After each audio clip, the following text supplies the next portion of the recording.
Things first, I'ma say all the words inside my head. I'm fired up and tired of the way that things have been. Oh. Bonjour à toutes et à tous, j'espère que vous allez bien. Comme d'habitude, une recette par week-end. Et ce week-end, j'ai eu envie de vous partager une recette que j'ai trouvée sur YouTube. Un de mes collègues, Thermomix, a partagé en fait un partenariat qu'il a fait avec un boulanger artisan pour pouvoir justement adapter la recette des baguettes du boulanger dans notre Thermomix. Et aujourd'hui, c'est ce que je vous propose. Nous allons réaliser nos propres baguettes comme chez le boulanger. Allez, on y va, c'est parti. Things first, I'ma say all the words inside my head. Je vais commencer par mettre dans mon bol 500 g de farine T65. J'insiste bien sur la T65. Je n'ai pas une volonté d'utiliser de la farine bio, mais en T65, j'avais du mal à trouver. Alors là, je vais suivre la recette du boulanger. Maintenant, je suis sûre que les recettes que vous trouvez dans les moulins peuvent également faire l'affaire, notamment aussi changer en prenant des farines de campagne, de céréales. Mais j'insiste bien sur la qualité de la farine. Ça résulte quand même par rapport au final de votre baguette. Donc je vais mettre dans mon bol 500 g de farine T65. Une fois n'est pas coutume, je ne vais pas chauffer la levure avec le liquide. Ça, vous connaissez, dans tous mes levains, je l'utilise toujours avec ma fonction 37 degrés. Là, on va aller sur une levée lente puisque je vais laisser lever ma pâte toute une nuit. Et pour cela, le boulanger insiste bien, je vais mettre dans mon bol 350 g d'eau qui sort du frigo. Et là, j'ai juste la farine, l'eau et je vais lancer un premier pétrissage. Non, je n'ai pas mis ni de sel ni de levure. Là, je vais juste pétrir le mélange farine et eau. C'est ce qu'on appelle l'autolyse. L'autolyse, c'est quoi? C'est l'action de pétrir justement ces deux ingrédients, farine et eau, pour pouvoir permettre à la pâte d'avoir une plus belle élasticité. Et là, je suis partie pour 2 minutes de pétrin. Alors, mon mélange farine et eau est prêt, est pétri. Et là, ce que je vais faire, je vais le laisser reposer pendant 1 heure avant de rajouter la levure et le sel.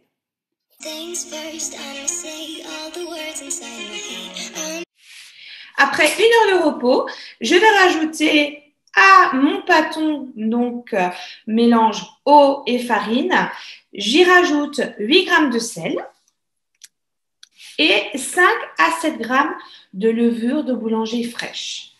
Attention à ne pas mettre le sel en contact direct avec la levure. Je les ai mis chacun de leur côté. Et on est parti maintenant pour 6 minutes de pétrissage. Vous me connaissez lorsque je fais des pétrins, j'ai l'habitude de chauffer donc le liquide avec la levure à 37 degrés. En l'occurrence ici, on va aller sur une levée lente. Donc du coup, je ne l'ai pas chauffée puisque ma pâte ici, je vais la laisser reposer toute une nuit au frigo. Donc, je fais mes 6 minutes de pétrissage, je la repose toute une nuit au frigo et je la reprendrai demain matin. L'objectif ici, c'est laisser le temps à la pâte de prendre pleinement ses saveurs. Mes 6 minutes de pétrissage sont terminées. Vous devez obtenir une pâte bien lisse et élastique. Et cette pâte, je vais la transvaser dans un bol. 2 possibilités s'offrent à vous. Soit vous la faites reposer pendant 1 heure et vous pouvez à ce moment-là travailler et former vos baguettes.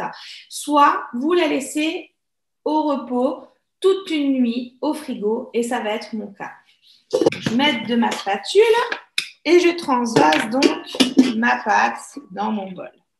Alors, j'ai un petit peu mis de farine au fond du bol et ma pâte va descendre tout doucement.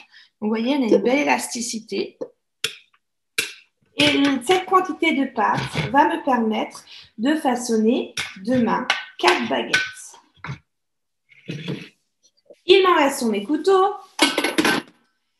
Petite astuce, je mets mon couvercle et mon gobelet et j'actionne la vitesse turbo. Allez, 1 seconde suffira. Et là, je fais jouer la force centrifuge. Une fois que j'ai terminé, j'ôte ma fonction turbo. Les bras se déverrouillent.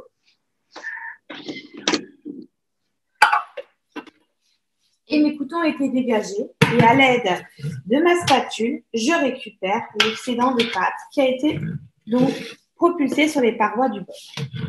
Je forme une boule avec ma pâte en ramenant justement la pâte sur le bord au centre.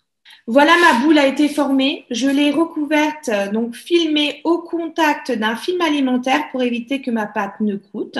Et je vais la laisser reposer toute une nuit au frigo. Et cette technique s'appelle le pointage retardé. Je vous souhaite une bonne nuit et je vous dis à demain pour la suite de la recette.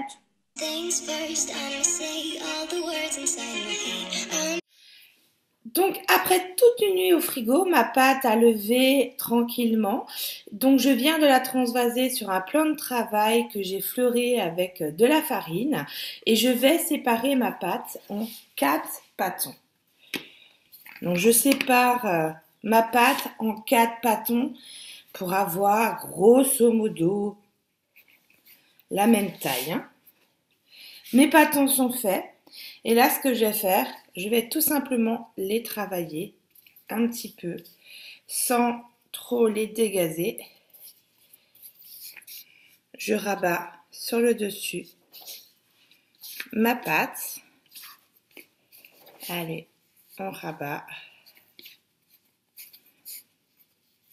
Donc l'objectif ici, c'est vraiment de rabattre ma pâte par-dessus mon pâton pour commencer à former la base de ma baguette. Mes pâtons ont reposé toute une nuit au frigo. Donc maintenant, je vais les laisser reposer pendant 45 minutes, le temps qu'ils retrouvent leur température ambiante. Voilà. Si jamais vous avez fait lever votre pâte pendant 1 heure à température ambiante, là vous n'aurez besoin que de laisser reposer vos pâtons pendant 15 minutes. Cette technique s'appelle la détente.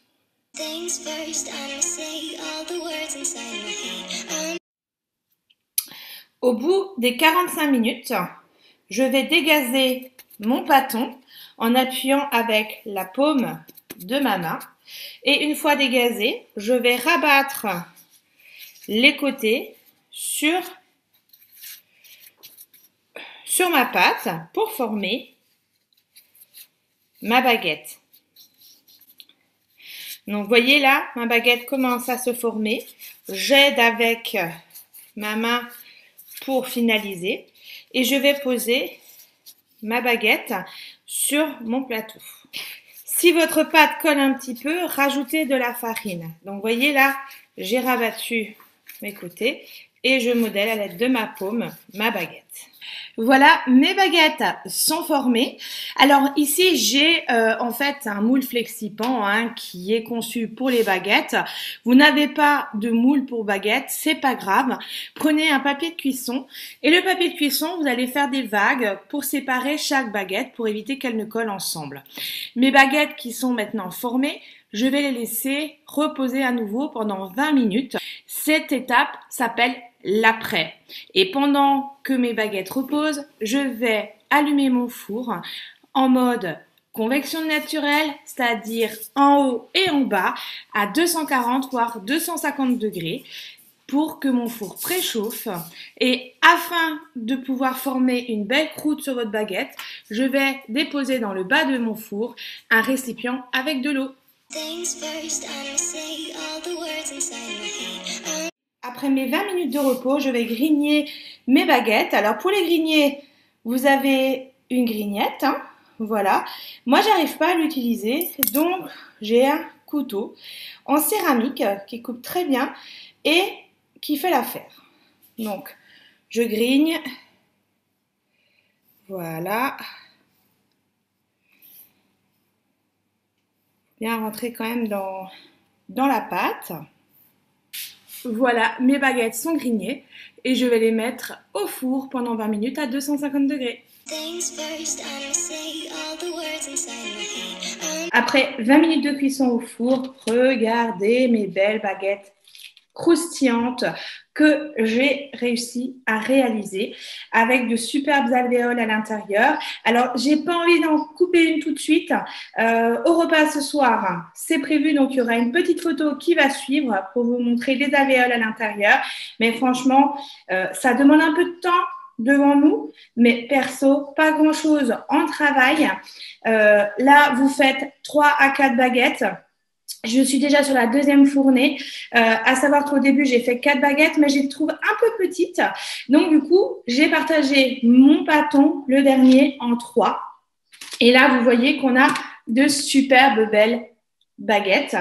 Donc, je dirais qu'une seule chose. À vous de jouer maintenant.